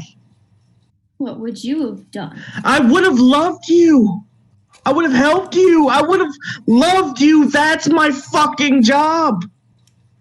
That's my Dad. fucking job. Dad. I'm sorry. Dad. I'm sorry that I am the worst dad. I should have been there for you. It's Zella. Huh? The hickey. Her name is Zella. Do you love her? I think so, but she won't even talk to me now. Does Chase know? Yeah. He's cool with it. Okay. I love you. You know that. I know. I love you too. Please talk to me about this stuff. I will always love you for you because you are my number one priority. Thanks, Dad. Blackout. Hey. Two circles of light are on the stage. Emma is pacing around looking at her cell phone. Zella is facing the audience. Emma types. Hey, again. Sorry, I'm the fucking worst. Okay, but look at this picture and tell me this isn't you doing the geometry pop quiz. Okay. Can you at least send me like a picture of dog shit or the middle finger emoji or something just to let me know you fucking hate me, but you're at least doing okay? Come on, I even at least did that for you, and I guarantee I hate myself more than you hate me now. Sometimes I still do. Please text me back. Hey again. Not a sound. Blackout. Exiting Zella. The whole stage is lit. Zella is smoking a blunt under the stairs. Emma walks in, scaring her.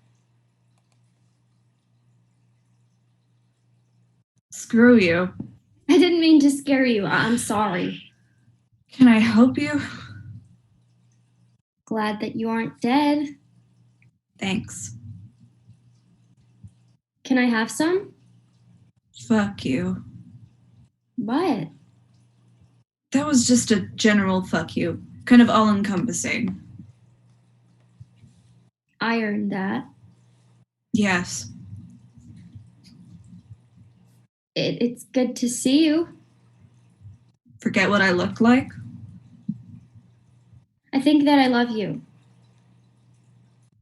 Is it Tuesday already? Well, if it's all the same to you, I think I'll just hold out for Thursday Emma to come around and tell me what a sinful little dyke I am. I never called you a... No, that's right. Probably because you were too busy trying to save your soul from hellfire and sulfur and all that. In order to call me a dyke, you would have to have given a singular fuck about me. I would have had to be more than just some variable in your experiment. I thought weed was supposed to make you nice. Not this kind of weed. What kind is it? Fuck you, weed. It's called Girl Scout, the strain of weed. I bought it because I liked the name. It probably does make you nicer. I just really want to punch you in the face. Well, you haven't done that yet, so maybe it is working. Why are you here? I was lost and heard that this is the place to be found. How is that way? Zella, Now you aren't lost. stop. What is going on? I don't know, but I want to figure it out. Well, I think that I did my part. I want to figure out things with you. You are toxic, Emma. That was a lot. I didn't punch you. Fair. You don't get to do with people as you please. You can't cannonball a ship and ask for a life preserver. That metaphor was a stretch. I am a little stoned. I'm sorry that I was the first. Huh? One who makes it real usually gets it the worst. 2 months, I was a complete fantasy to you. The concept of kissing a girl, loving a girl, touching, feeling, fucking, it was all abstract.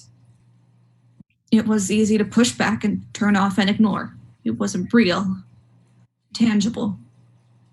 I made that tangible for you. I gave all the shit you hate about yourself a face, a name, a smell. There's no coming back from that. I don't hate... Okay, not outwardly, of course. Like if someone asked you if you had hated me, you'd say no. You hated me. You hated how I made you feel. Zella. Mine was Rose. I did a fucking number on her. You look like a saint compared to me. I made out with her behind the school and then she told me she wanted to take me on a date and I freaked out and thought she was going to tell everyone and everyone was going to know. So I told the whole school that she was gay and she came on to me. Like I told everyone and she was mortified and she had to transfer schools.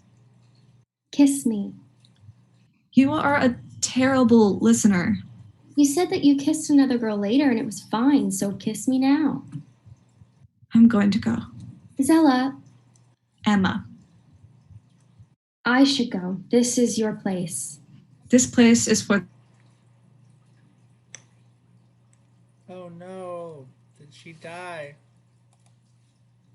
Shay gets harder. Ryan is great to talk to. They warned he's a bit of a flirt. I think we will get along just fine. See you in English. Yes, English. Blackout. Love doesn't need any labels. The light comes up on a single metal chair. It is sitting exactly like the beginning. Emma enters. She sits down and takes a breath. She then addresses the audience. Life sucks. I never knew that I wanted to be a person that goes against the normal grain of society. When my mom was still alive, she would always take me down to the pond. We would feed the ducks and watch the people run. It was one of my favorite things to do with her. So when I was wondering how to deal with her death, I went down to the pond to feed the ducks and I watched the people. I talked to plenty of people down there. and saw many of the people that I went to school with. They ignored me, and I was okay with that. I didn't want to deal with them anyway. I stood up for the bench we would always sit at and started to walk straight to the water. No one tried to stop me, so I got my feet wet first, just a little something to see if I could feel anything. It wasn't enough to deal with whatever I was feeling, so I started to walk further into the pond. I could feel the mud start to seep into my sandals, but it was something. I was feeling something other than anger and sadness, and that was enough for me. There I was, standing in the pond up to my knees, and not a single person noticed. It was eerily reassuring that no one could see me, that I was invisible. I kept walking. I stopped once more when the water hit my breast. I was almost under the water, and I never had a single person yell at me. This pond was dealing with my grief just like I thought it might. It was something I never knew I actually needed. I kept walking and found myself completely immersed into this pond, the cool water washing over my head. I held my breath. This was living. This was making me feel like I was someone. When I started to walk out of the pond, I knew I was going to be okay. I knew that my mother was with me, and I knew that this was all that mattered. So, after I broke Zella, I decided to walk again. I started to walk and found myself completely submerged again when Chase called my name. He must have followed me to the pond. He walked out to me in the middle of the pond. I didn't expect him to walk into the pond. He grabbed my hand when he got to me. He held it tightly and said that if I was going to take this walk, he was going to be by my side. I had told this story to Chase once during a breakdown. It meant something that he remembered. He kissed my forehead before we walked in and on the way back. I told him that I was bisexual, and he said that love doesn't need any labels. Okay, lights out, end of play. Okay, Act 2 is done. Act 2 is a little heavier than Act 1. But what do you guys have to say?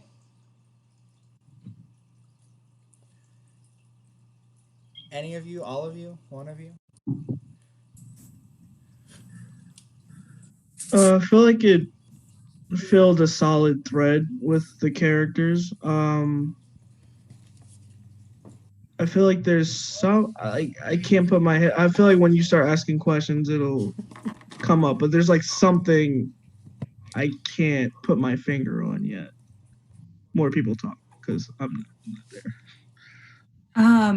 So this is something that's not quite about the narrative thread, but more kind of about just like, so sorry. There's like a section of lesbians that do feel like specifically I'm uncomfortable around penises, but there are also girls with penises and guys with vaginas. And I think that focusing too much on the element of, oh, I can't get pregnant, and not having that idea be addressed can potentially continue negative images of such like, especially because that is something within the community that there is a divide about. Yes, I do understand that. And it's definitely something to look into, because I've I don't know how to say this. I've watched people go down that divide, and like, it's a really, really weird place to see people go to, and like, And scary at times. and like pick a side that is like really hateful. And that's obviously something to think about, because like Emma's not that way. Like Emma's like trying to like make sense of things, And I do think that the therapist bringing that up would be like a good like educational moment for Emma, but also written in a way that it's an educational moment for the audience as well.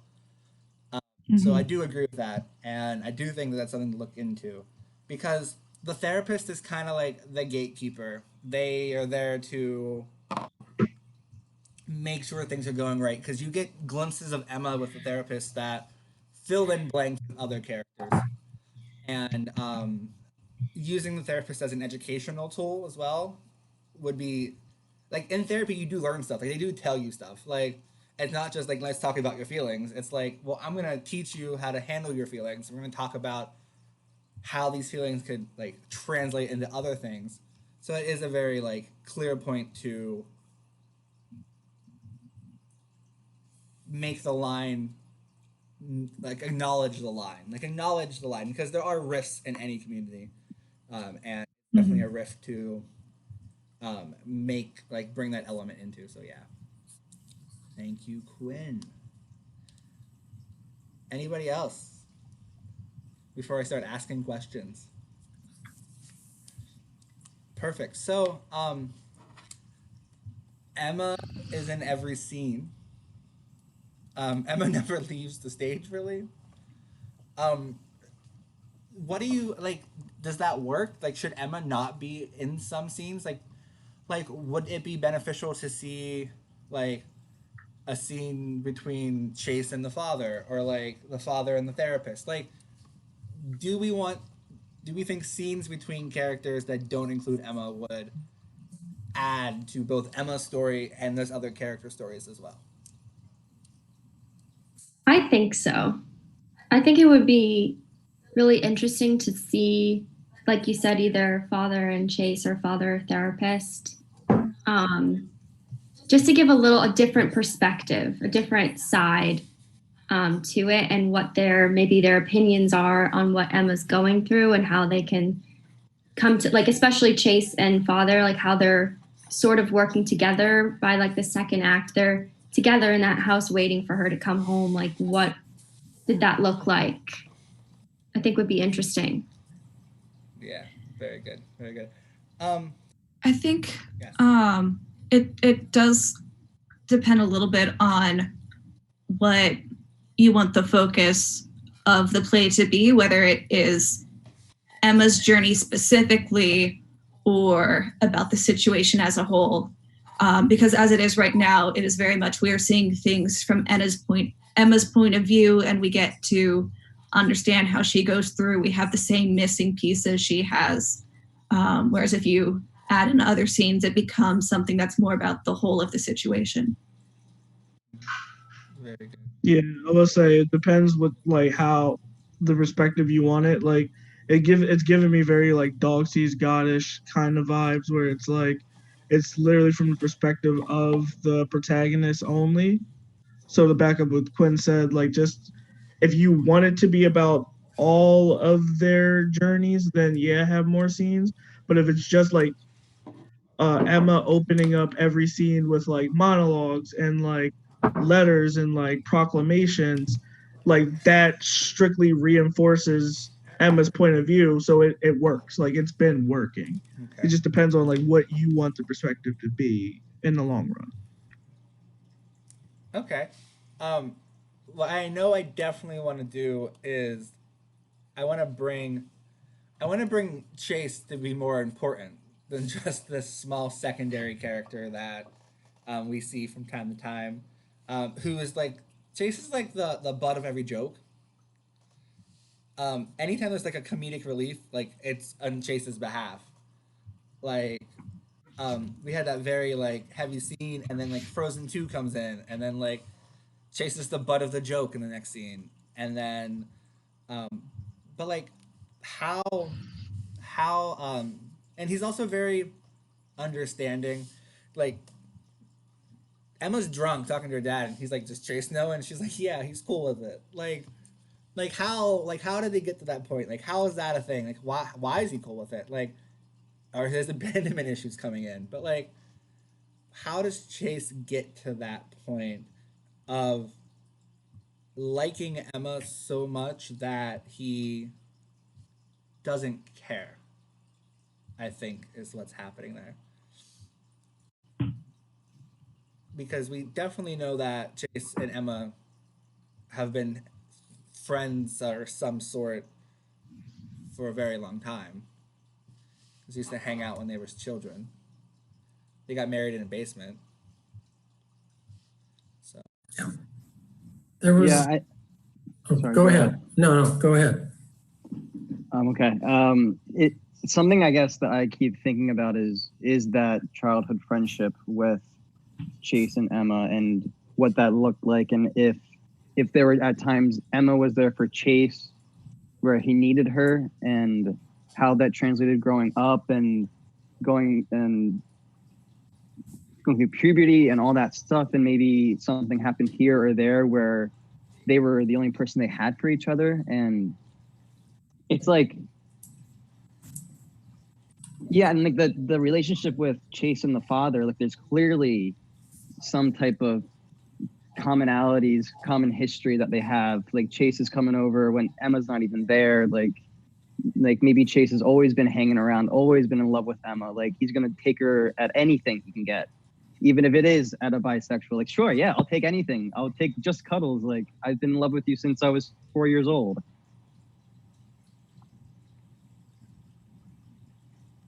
exactly, yeah, that makes sense. Like they're definitely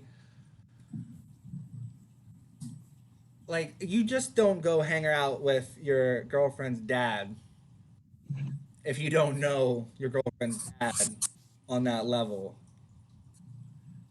Like, so I think it's definitely something to like iron out is like, who is Chase? Like, who is this dude? Like, did Chase like grow up with a single mother and like Emma's dad would take him fishing because Emma didn't want to go fishing, and like Emma obviously says that her dad likes to solve things with a fishing rod and a beer. So maybe Chase and father go fishing, or Chase and like those kind of things that like he can't do with Emma, but he can do with someone else, like one of Emma's friends. I don't. And also something I feel like that could be fleshed out, or maybe could help flesh things out, is in the beginning when they're talking and he's like, one, I thought you hated Chase, but he's also like, who, like what, like he keeps the father keeps questioning Emma about like, are you gay? Like I just, and he says something like, I don't want you to ruin your life. Like, is he talking in regards of Chase, or is he talking in regards of being gay? Because then he talks about being gay and he's like, oh, I'm cool with you being gay.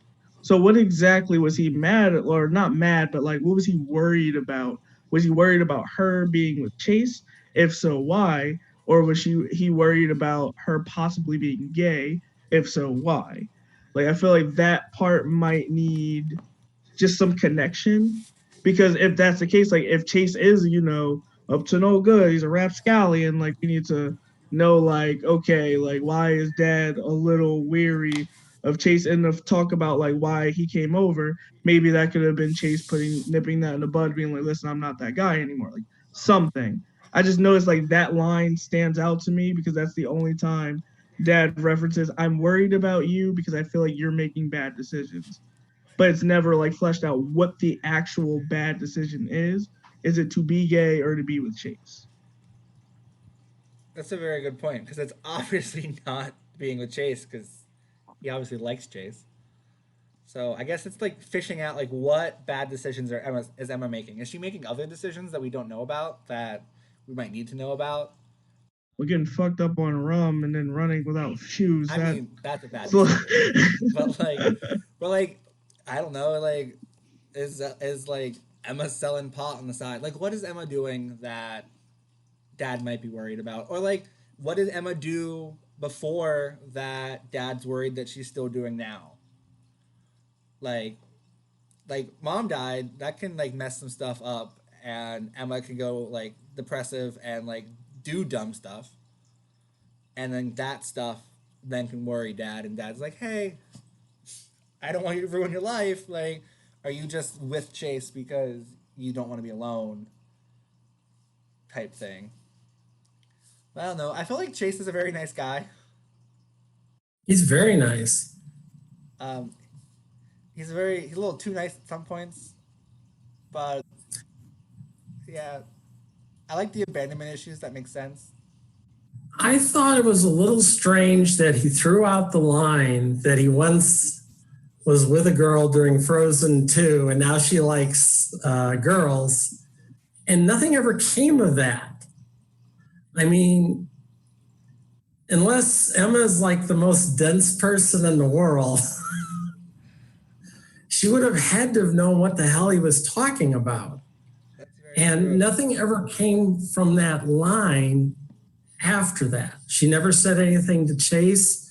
You would think she would say something to her therapist or say something to Zella.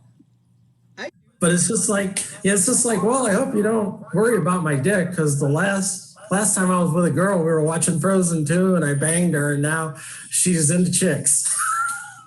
Gee, I wonder who that could be. I mean, I think that that's a conversation that Emma should definitely have with her therapist.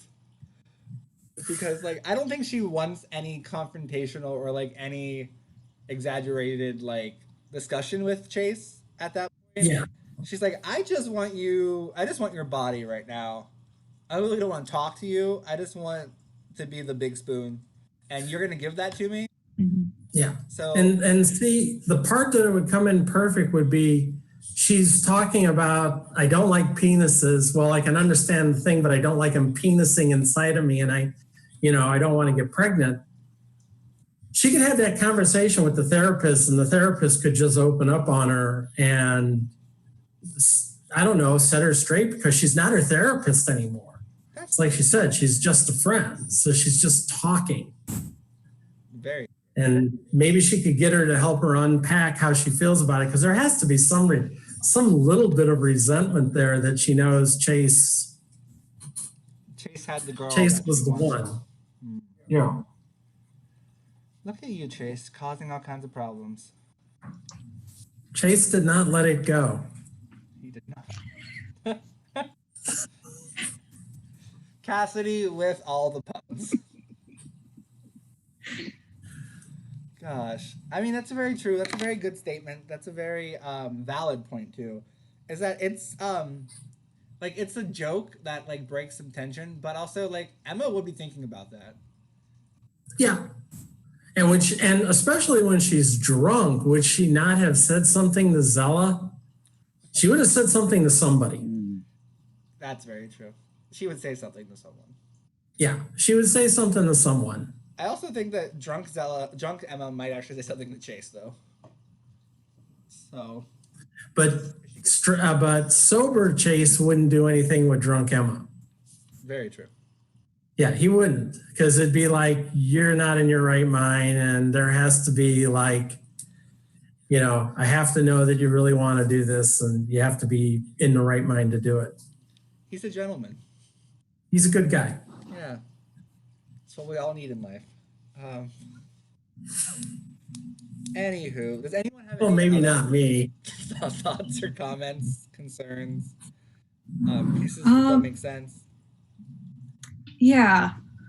One thing that's pseudo continuity, Zella seems like genuinely surprised to find out that she was Emma's experiment in Act 2, but in Act 1 and in their whole getting together, she very much seems to have the attitude and encouragement of someone who is aware that she is the first girl that this girl has been with, and is very much like, I'm waiting for you, I'm letting you figure out your own sexuality as this goes along. Yeah, she shouldn't be as shocked. Like, she's like facilitating the whole experiment. She's the scientist. She's like leading things along to hit the next points. And then it isn't until Emma's like, I don't know about this, that it becomes a problem. Yeah, that makes sense. That's a good point. Well, is there anything else for the greater good? No. Perfect. So thank you guys all for coming. Next Saturday, is another workshop for the birthday game, which focuses on a relationship blooming between Chelsea and Henry and a kind of macabre birthday game that you'll have to listen to find out what that's all about. So thank you guys for watching. I hope you all have a great